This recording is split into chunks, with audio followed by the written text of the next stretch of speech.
വിശ്വകർമാവായിട്ട് നമ്മുടെ സങ്കല്പം പണിക്കാരനെ അപ്പൊ പണി ഏൽപ്പിക്കുക.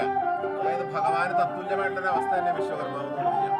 അദ്ദേഹം അതിന്റെ കണക്കനുസരിച്ച് ആ ഭഗവാനെ പ്രതിഷ്ഠിക്കാനുള്ള അമ്പലം പണിതു തരാമെന്ന് നയിക്കുന്നത്. മനസ്സിലായില്ലേ? അപ്പൊ നമ്മള് അദ്ദേഹം പണിയുള്ള ഒരു ആയുധമായിട്ട് അദ്ദേഹത്തിനെ പണി ഏൽപ്പിക്കുകയും ചെയ്യണം. അദ്ദേഹത്തിന് ഉത്തരവാദിത്തമായി അദ്ദേഹത്തിന് ഒരു ഫോട്ടോ വരേണ്ട ആവശ്യമുള്ള സാധനങ്ങളായിട്ട് പിടിച്ചുകൊണ്ടാണ് കടമയാണ്.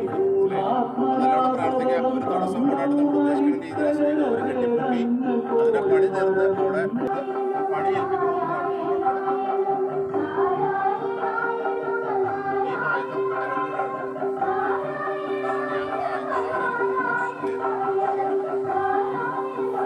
ആയുധം കൊണ്ടുപടുന്നോളാം.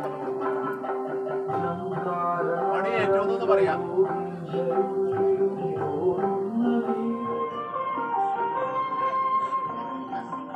നല്ലോണം പ്രാർത്ഥിക്കുക കേട്ടോ.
ക്ഷേമമാമരണമീ രണ്ടു ശക്തികളും